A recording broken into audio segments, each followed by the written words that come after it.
빅픽처입니다. 카카오 페이징과 윤정식 부장과 이 시간 꾸려보죠. 안녕하세요. 네, 안녕하세요. 네. 좀 세부적으로 업종 전망 꾸준히 좀 이어주고 계신데요. 오늘 들여다볼 부분은 바로 이커머스입니다. 이 쿠팡이 쏘아올린 공, 그로 인해서 시장에 상당히 후끈 달아오르고 있는 이 시장을 어떻게 봐야 될 것인가 오늘 분석해 주실 텐데요. 그러면 쿠팡 얘기부터 좀 시작해 봐야 될 것 같아요. 상당히 좀 화려한 데뷔전을 치렀고 최근의 분위기는 어떤지 이런 부분 전체적으로 좀 봐주세요. 네, 사실 쿠팡 이제는 뭐 작년 코로나 때도 그렇고요. 이제는 대한민국에서 없어서는 안 될 이 회사 중에 하나로 네, 자리 잡은 것 같습니다. 뭐 굉장히 많은 이 점유율을 기록을 하고 있고, 이 쿠팡의 그 로켓 배송 서비스로 인해서 국내에서는 굉장히 이 많은 이 거의 유통 쪽에 있어서는 이 주도권을 사실상 거의 주도하고 있는 그런 모습들을 보여주고 있는데요. 미국 상장이 있었죠. 얼마 전에 이 국내 증시 상장이 아닌 미국 증시 상장으로 인해서 상장이 굉장히 좀 성공적으로 데뷔전을 치렀고요. 그러면서 약 5조 원 규모의 자금 조달에 성공을 했습니다.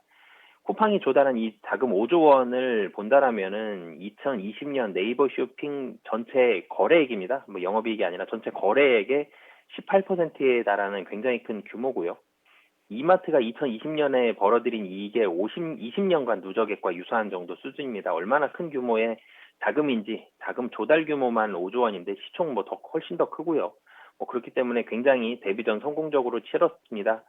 이 밸류에이션은 사실은 좀 높습니다. 상장 첫날 주가가 40% 이상 급등하면서 뭐 일부 좀 조정을 하는 모습들을 보여주고는 있지만 PSR이 5.4배 정도에 달합니다. 이 밸류에이션이 상당히 좀 높은 수준이고요.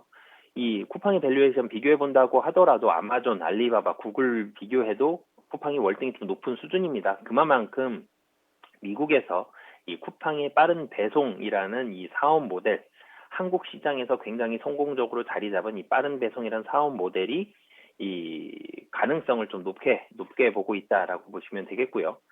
이 국내 온라인 쇼핑 거래액도 뭐 쿠팡을 필두로 해서 굉장히 좀 빠르게 증가를 하고 있습니다. 이 전체적으로 거래액 증가를 하고 있고요. 온라인 쇼핑 거래액 증가율 작년에 굉장히 좀 드라마틱하게 상승을 했고요. 코로나19로 인해서 국내 오프라인 소비가 조금 위축된 그런 속에서 쿠팡을 필두로 해서 온라인 쇼핑 거래액 증가율 자체도 작년에 뭐 30%까지 올라갔었으니까 굉장히 좀 크게 올라갔고요.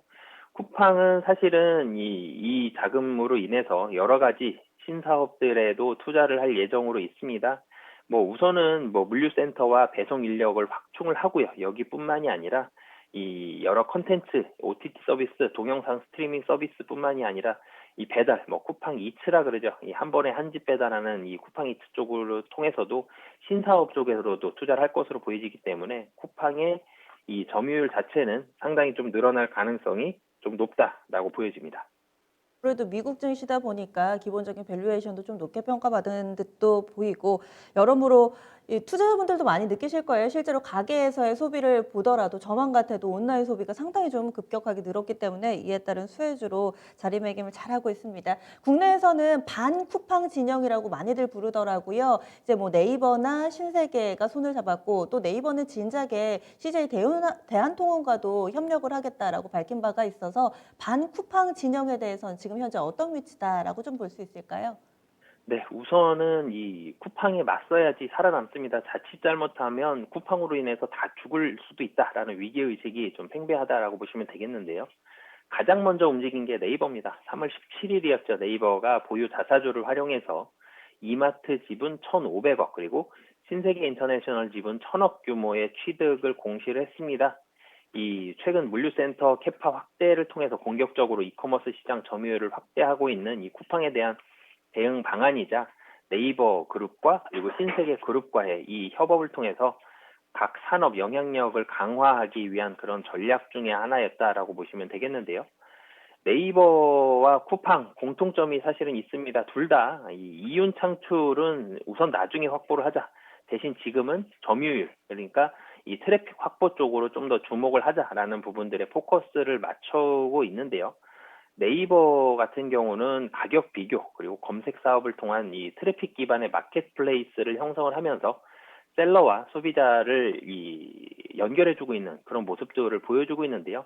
여기서 사실은 마진이 별로 나오지 않아도 괜찮습니다. 왜냐하면 이미 광고 사업에서 이 네이버 같은 경우는 안정적인 이익을 창출해내고 있어서 이 3에서 5% 사이의 이런 플랫폼 수수료를 수취하고 5% 이상의 이 네이버 페이 포인트를 적립해 주고 나서도 BEP 이상이 나오는데요. 그만큼 광고 쪽에 있어서의 수익이 나오고 있기 때문에 이런 쪽으로의 사업이 지속적으로 그리고 좀 더 확장적으로 이 실행을 할 수 있는 그런 이 마진을 가지고 있다라고 보시면 되겠고요. 2020년까지는 내부물 중심으로 이 전체적으로 사업이 진행이 되고 있었는데요. 2021년부터는 유통기업, 좀 전에 말씀드렸던 대표적인 신세계 그룹과의 이 협업을 통해서 거래 볼륨에 대한 확대를 추구를 하고 있습니다. 이 네이버 쇼핑 거래 보신다라면은 전체적으로 꽤 빠른 속도로 사실 18, 19, 20, 21, 22년도 예상까지 본다라면 분명히 증가를 하고 있는데 증가 속도가 더 빨라집니다. 더 가파라지고 있거든요. 그런 부분들 본다라면은 좀 더 공격적인 모습들이 앞으로 나올 가능성이 높다라고 보여지고요. 스마트 스토어, 그러니까 이 인터넷을 통한 활용한 모바일이나 인터넷을 통한 활용한 그런 점유율도 올라가지만 아웃바운드의 거래에 그러니까 다른 이 신세계 그룹과 같은 다른 그룹과의 협업을 통한 성장에 2021년도는 더 힘을 더할 것으로 전망할 수 있겠습니다. 네. 한편에서는 또 카카오 커머스도 빼놓을 수가 없잖아요. 근데 요즘에 일련의 행보를 보면 전혀 예측 불가입니다. 이베이 매각에도 뭔가 참여할 것 같았는데 결국에는 참여를 안 했고요. 여기에다가 최저가 경쟁에도 참여하고 있지를 않아서 사실 커머스 시장은 파이를 좀 확보를 하고 먼저 손해를 보면서까지도 시장 확보에 주력을 하는 모습인데 카카오 커머스는 그런 행보가 아니잖아요. 이쪽은 어떻게 봐야 될까요? 네, 우선은 카카오가 점유율이 상당히 좀 좋은데 이베이 쪽에 참여할 수도 있지 않겠냐라고 전망을 했다가 사실 카카오는 그쪽에 관심이 없다라는 모습들을 확연히 좀 보여준 것 같습니다. 카카오 커머스는 그런 비즈니스 모델이 아니라 이 관계형 비즈니스 모델이다라고 좀 정리를 할 수 있겠는데요. 최저가를 제공하지 않는 관계형 비즈니스 모델입니다. 대표적으로 이 카카오톡에 있는 선물하기가 대표적인 모델이다라고 보시면 되겠는데요. 이 전 국민을 트래픽으로 보유한 이 카카오톡 플랫폼 기반의 업계 최초이죠. 사실은 관계형 커머스 모델입니다. 이 최저가를 제공하지 않습니다. 하지만 2020년도 거래액은 전년 대비해서 64%가 증가를 했고요. 2019년도 이 영업이익률을 본다라면 25.6%입니다. 이 네이버와 쿠팡은 적자가 굉장히 많이 났었죠. 그리고 네이버 같은 경우는 이익률이 높지가 않습니다. 광고가 있기 때문에 적자가 나지는 않았지만 이익률 굉장히 좀 낮은데요. 하지만 카카오 커머스 같은 경우는 계속 수익이 났습니다. 그런 부분들이 이런 관계형 비즈니스 모델의 효율적인 모습을 영업이익률로 보여줬다라고 보시면 되겠는데요. 2019년 카카오 커머스의 거래액은 이베이 코리아의 5분의 1 수준에도 미치지 않았지만 영업이익은 카카오 커머스가 이베이 코리아보다 100억 이상 더 컸습니다. 그러면서 카카오 커머스는 굉장히 이 실용적인 그런 모습들을 보여줬다라고 보시면 되겠는데요. 카카오 선물하기 같은 경우는 거래액의 9에서 10% 정도 수수료를 수취하는 구조로서 카카오 친구 간 선물이 목적인 그런 부분입니다. 불특정 다수의 판매자와 소비자 중개 역할이 아니기 때문에 이 여러 가지 차별화를 내세우는 돈이 들어가는 한마디로 그런 사업 쪽에는 돈이 필요가 없었고요. 그렇기 때문에 영업이익률 굉장히 좀 좋았다라고 보시면 되겠습니다. 거래액 자체도 굉장히 좀 빠르게 굉장히 좀 많이 올라가고 있는 그런 모습들 보여주고 있고요. 여기에다가 여러 가지 글로벌 명품 브랜드 그리고 메스티지 카테고리 구성비가 높아지면서 수익성은 계속 올라가고 있습니다. 그렇기 때문에 카카오톡은 관계형 비즈니스를 통해서 수익이 계속 나오고 있고 여기에 있어서의 수익률 자체도 점점 더 올라가고 있다라고 보시면 되겠습니다. 지금 당장은 양과 질의 차이인 것 같아요. 양쪽이 선택한 노선은 좀 달라 보이는데 그러면 네이버와 카카오 주가 전망을 어떻게 좀 할 수 있을까요? 네, 우선은 사실 쿠팡은 국내 증시 상장이 아니라서 대표적인 네이버와 카카오 쪽으로 전망을 좀 해보겠습니다. 이 네이버 같은 경우는 좀 전에 정리해드린 대로 신세계 그룹과 같은 이 오프라인 유통 대기업과의 협업을 하고 있습니다. 분명히 점유율은 쿠팡이 사실은 여기서 더 치고 나가기에는 만만치 않거든요. 다른 업체들의 점유율을 네이버가 가져올 가능성이 현재로선 좀 높아 보이고요. 라인, 그리고 검색 쇼핑, 그리고 결제와 같은 네이버의 그런 이커머스 영향력은 점진적으로 더 확대가 될 것이기 때문에 네이버의 점유율 자체는 쿠팡에 맞설 만한 거의 유일한 플랫폼이 아닐까 예상을 할 수 있겠고요.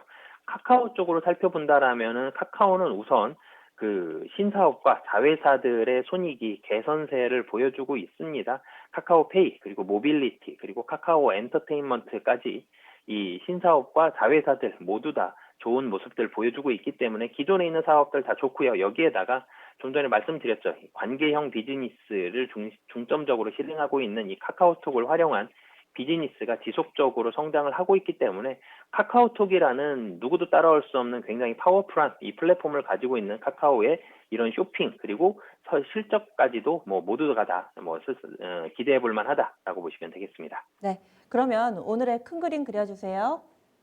네, 사실 지난주까지 업종별로 말씀을 드릴 때 2021년도에 유망한 업종들 중심으로 좀 말씀을 드렸었는데요. 이 이커머스 같은 경우는 2021년도 좋지만 2020년도 좋았고요. 앞으로도 사실 좋을 가능성이 높기 때문에 길게 봐도 그리고 짧게 봐도 상당히 좀 매력적인 섹터다라고 정리할 수 있겠습니다. 네, 알겠습니다. 자세한 말씀 고맙습니다. 네, 감사합니다.